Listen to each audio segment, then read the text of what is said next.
کی جو رسپانسبلٹی ہوتی ہے، آپ جب بہت بڑے اسٹار ہو جاتے ہو، ریلیشن رکھنے کی رسپانسبلٹی ان پہ تھی. آپ کا جو لین پیریڈ میں آگے جا رہا تو اس کا معلوم کرنا، اس کا یا اس سے ریلیشن شپ رکھنا، یہ آپ کا فرض بنتا ہے. اتنے سال کے ایسوسیشن کے بعد جب آپ کا اسپلٹ ہوا تو کچھ سالوں تک آئی تھنک بچن صاحب نے بھی آپ کے ساتھ کام نہیں کیا، لیکن پھر ایک ایسی اسٹیج آئی کہ اس کے بعد یہ جو تھی ریلیشن رکھنے کی رسپانسبلٹی ان پہ تھی. جی یہ کہ ایک آدمی اگر اتنا لمبا کام کرتا ہے آپ کے ساتھ تو آپ کی جو رسپانسبلٹی ہوتی ہے، آپ جب بہت بڑے اسٹار ہو جاتے ہو تو آپ کی رسپانسبلٹی ہوتی ہے کہ اس سے ملنا جلنا جو بھی ہو، اگر وہ لین پیریڈ میں جا رہا ہے تو ایک آپ کا جو لین پیریڈ میں آگے جا رہا تو اس کا معلوم کرنا، اس کا یا اس سے ریلیشن شپ رکھنا، یہ آپ کا فرض بنتا ہے، جو کہ انہوں نے شاید کسی وجہ سے نہیں کیا. ڈیڈی اس سال ماشاءاللہ آپ 87 کے ہو جائیں گے، تو اتنے سالوں کے اندر ایک ایڈوائس جو آپ دے سکتے ہیں کہ سکسیس اور فیلئر ان دونوں کو کیسے ہینڈل کرنا چاہیے جب ہو اپنی زندگی کے اندر؟ مشکل ہے ہینڈل کرنا سکسیس کو. اچھا، فیلئر کے اندر تو آدمی سوچتا رہتا ہے کہ میں کیسے نکلوں گا، سمجھے.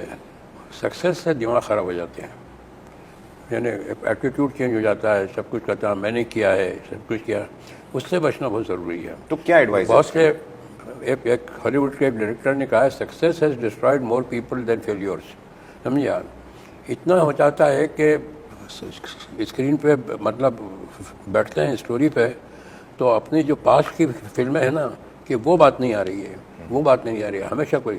اب فار ایگزامپل شعلے بن گئی، اب جب بیٹھتے ہیں شعلے کے اوپر کسی بھی اسکرپٹ کے اوپر یا آئیڈیا کے اوپر تو وہ شعلے از اے بلاک کہ وہ بات تو نہیں آئے گی، وہ بات وہیں رک جاتا ہے.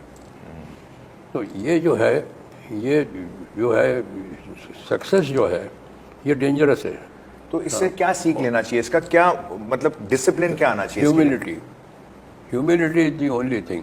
اپنا یہ پرانا وقت یاد رکھو اور کہو کہ یہ میں نہیں کروں گا، یہ سب یہ لوگوں کو بٹھانا، یہ چکر دینا، ڈسپلن. ہاں نہیں. اور جیسے ابھی لوگ پیسے بھی دیتے ہیں تو کتنا گھما پھرا کے دیتے ہیں. اب اپنے یہاں یہ ایک پرنسپل ہے اپنا سارا کے سارا کہ کوئی بھی بل آیا امیڈیٹلی دے دو، سمجھے. اور ہماری ریپوٹیشن بھی ہے ابھی تک ایسے. کل کو الگ ہے بات ہے، کل کو اگر کچھ مجبوری ہو، پرابلم ہو، مگر ہم ابھی جو لائف اسٹائل جو ہے ہمارا، اس میں ہم اب سب کو دکھانا بھی چاہیں گے اور سب کو بتانا بھی چاہیں گے کہ یہ ٹیٹو کی دکان پہ گئے اور وہاں جا کے انہوں نے کہا کہ ڈیڈی میں ٹیٹو کی دکان پہ آیا ہوں اور مجھے کچھ لکھوانا ہے. میں نے کہا تم ٹیٹو کی دکان تک پہنچ گئے اور تم سوچ کے نہیں گئے کہ تم کو کیا لکھوانا ہے؟ تو کہنے کہ نہیں میں نے سوچا تھا آپ سے پوچھوں گا. تو میں نے کہا اچھا تو ٹھیک ہے، کہاں لکھوا رہے ہو؟ تو کہنے کہ آم پہ. تو میں نے کہا تو ٹھیک ہے، چھوٹی سی چیز ہونا چاہیے. تو کہنے کہ ہاں. تو میں نے کہا لکھو لو ایچ ادر اور پیرش. وہ ان کے ادھر رائٹ شولڈر پہ ہے. ابھی تو میں نے جیکٹ اور شرٹ پہنا ہے، تو میں دکھا دیتا. دکھا سکتے ہو ابھی. نمسکار، اگر آپ کو ہمارا یہ ویڈیو پسند آیا ہو تو اسے لائک اور شیئر ضرور کریں، اور ہاں ہمیں سبسکرائب اور فالو کرنا نہ بھولیں تاکہ آپ دیش اور دنیا کی کوئی خبر مس نہ کریں. تو جڑے رہیے ہمارے ساتھ اور دیکھتے رہیے